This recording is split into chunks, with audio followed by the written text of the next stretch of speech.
Welcome to Firearms of America. Today, as you guys can see, I have some Altra boots for review, and these are Altra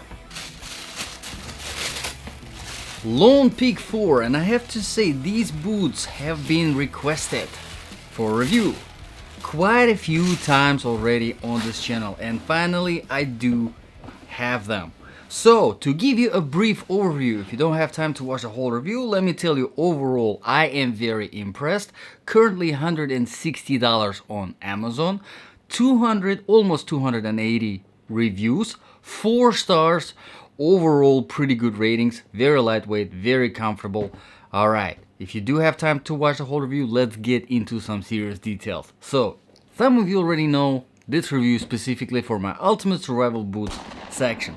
Basically, if this wasn't just your regular hiking boot, or maybe it was, and something bad happened, catastrophe, natural disaster, war, whatever you can imagine, 2020 probably gave you a lot of ideas of survival situations. So, something bad happened, and these are the boots that you were wearing, or you had them in your house and you put them on, and you had to run out of your house, walk, run for extended periods of time, do whatever is necessary to survive, fight, climb. Would this be a good boot to survive in? And how do we make the judgment? We make the judgment based on 8 different criteria. So let's start with criterion number 1, comfort level. Of course, one of the most important ones, right? So in order to test the comfort levels, you already know, like for all of my boots, I do a 3-mile run, 5-mile walk, without stopping, and then wear boots probably about 8 hours. And let me tell you guys, as I said in the beginning, these boots are very comfortable. There are a few factors that contribute to the comfort level. Let's get the first one out of the way. Of course, is the weight. Now, this is size 10, and I will tell you exactly how much it weighs. 13.9, almost 14 ounce, which interestingly, actually in the Amazon description of this boot, it says that they are 12.9. I guess they are just looking at the smaller sizes, but this is size 10 and it's almost 14 ounce. Keep that in mind, which is really good if you think about it, for your boot. Usually I say, if you want something that you want to be able to walk for extended periods of time, run in without much of the restriction of the movement, you want something under 20 ounce. And in that case, you will be pretty good.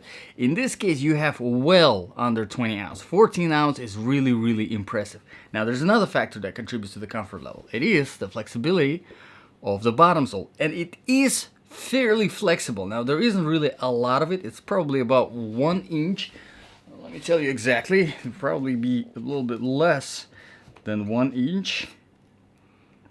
Yep, probably about 1/4 of an inch less, and pretty good. The flexibility of the bottom sole, it allows you to run properly in this boot without putting too much stress on your ankles, without putting too much stress on your knees. So overall, I'm happy with that. Now let's talk about the inner sole.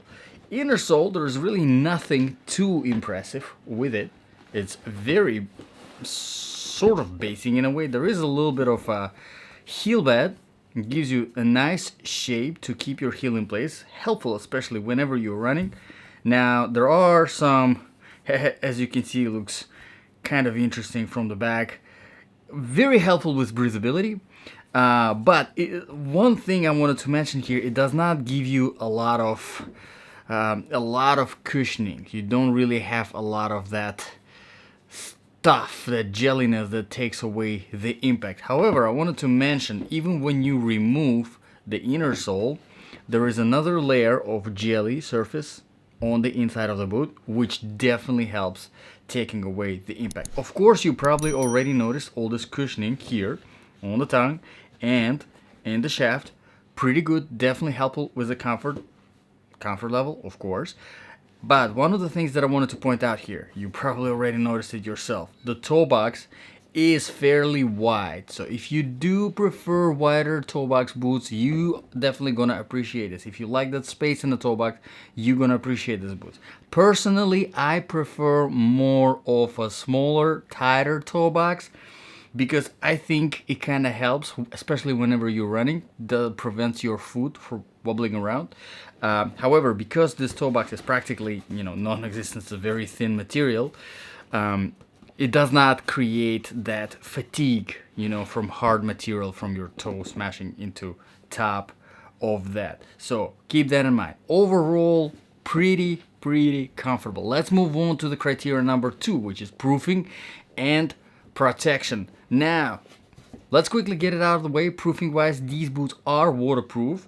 However, I wanted to point something out. You probably already noticed that the tongue is gusseted. However, as you can see, instead of utilizing the full length of the shaft, the gusseting on the tongue only goes up to about, again, where's my ruler? There it is. Probably about 4.5 inches, while it could have been going all the way up to 5 inches. And I'm not sure why Altra did not implement that, did not utilize that extra 1/2 inch, which really definitely makes a difference. How deep of the puddle you can step in without worrying about your boots getting wet and water getting on the inside. Definitely makes a difference. I'm not sure why they did not utilize it. However, they are waterproof, and you have that 4.5 inches of waterproofing. Keep that in mind. Now let's talk about the protection. Obviously, as I mentioned in the very beginning, the toe box here, very thin, very light material, which helps with the comfort level. However, whenever it comes to the protection, let me just tell you, you don't want to drop anything heavier than, I don't know, 1/2 pound on your toe, because you will definitely feel it. This is practically non-existent. Pretty much the same thing I can say here about the ankles. Not much protection, a little bit of the cushioning, but not much. And your heel is sort of reinforced, but again, not too much. So on the protection side, these boots are definitely lacking. Alright, so let's move on to the criteria number 3, quality and the design features. Now, quality wise, Altra, they are fairly famous brand whenever it comes to hiking boots. And like I said in the beginning of this review, there are almost 280 reviews, 4 stars, which is pretty good. There are really good reviews from some experienced hikers on there. You can take a look. The link is in the description below if you want to check it out.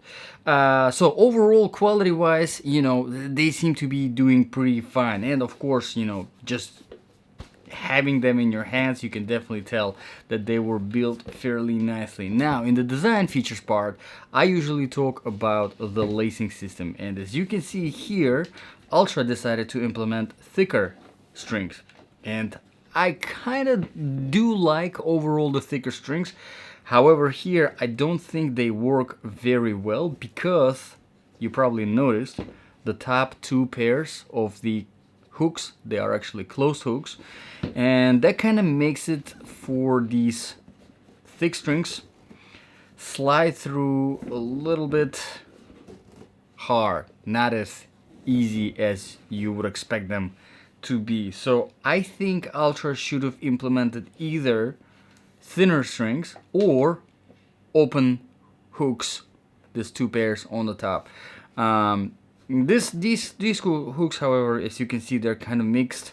There's a mix of these leather type of material and then just a regular fabric.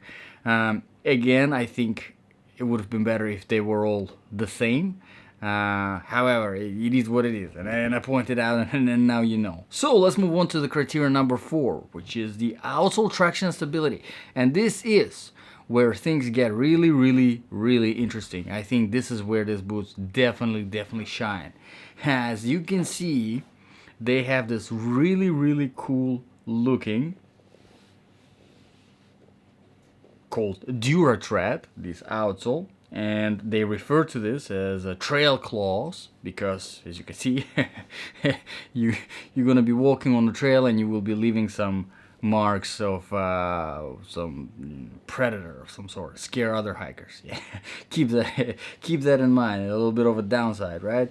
But overall, I have to say this is probably one of the best, not probably, easily one of the best outsoles that I have ever had a chance to review on this channel. It's absolutely fantastic. It's perfect balance, not even just because it looks cool. Yes, it looks cool, but it's a perfect balance between aggression and flatness. Whenever I do my run, whenever I do my walk, I test the boots on a variety of different surfaces. There's older asphalt, newer tarmac, sand, dry sand, wet sand, dry grass, wet grass, trail surface, flat surfaces like marble and tile, just plenty of different things just to test them on. And I have to say, these boots perform excellent on everything because of that excellent balance. So I think Altra really did a great job with this. I kind of do wish there was a little bit of a different design whenever it came to the edges, a little bit of a different ridges that kind of go horizontally instead of this way,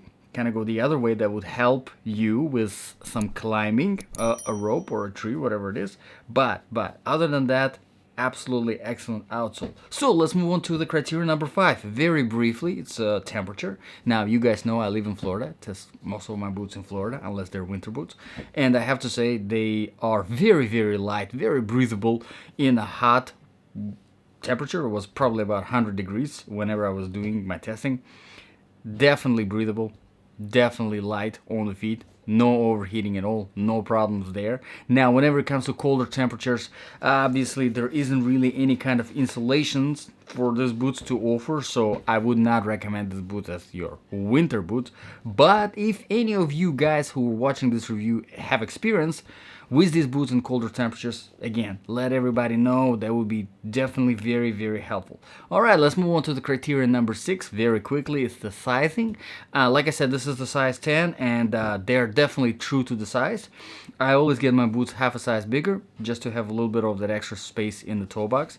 One thing I wanted to point out again is because the toe box here is a little bit wider, you have a little bit more space. It might feel like these boots are bigger than they actually are, so they're more designed for people who prefer that wider toe box. Keep that in mind. Alright, let's move on to the criterion number 7, one of the most important ones. Balance of application. So basically, if these boots really were your last ultimate survival boots, you know, something bad happened, you put these boots on, you ran out of your house, you walked, you ran, climbed, you fought to survive, right? Would this be a good boot? I think for people that prefer wider toe box boots, and I think for people that prefer lightness over protection, I think these boots are an absolute excellent option. Now, one of those people is myself. I prefer to have lighter boots, to have less of the restriction of the movement whenever it comes to my boots, sacrificing that protection, because obviously with all that protection, you know, harder toe, more cushioning in the ankles, more reinforcement in the heel, thicker outsole, you have more weight, and with more weight, more restriction of the movement. So it's really up to you, but overall I think this is definitely an excellent option. The very last criterion is, of course, criterion number 8, the price. Now, like I said in the beginning, currently these boots are $160 on Amazon. The link is in the description below. I think it's a fair price. However, I have to mention there are quite some serious competition for these boots in that price range. Just take, for example, the same $160 for Salomon Ultra X3 Mid GTX. Done the review a couple of times on those boots.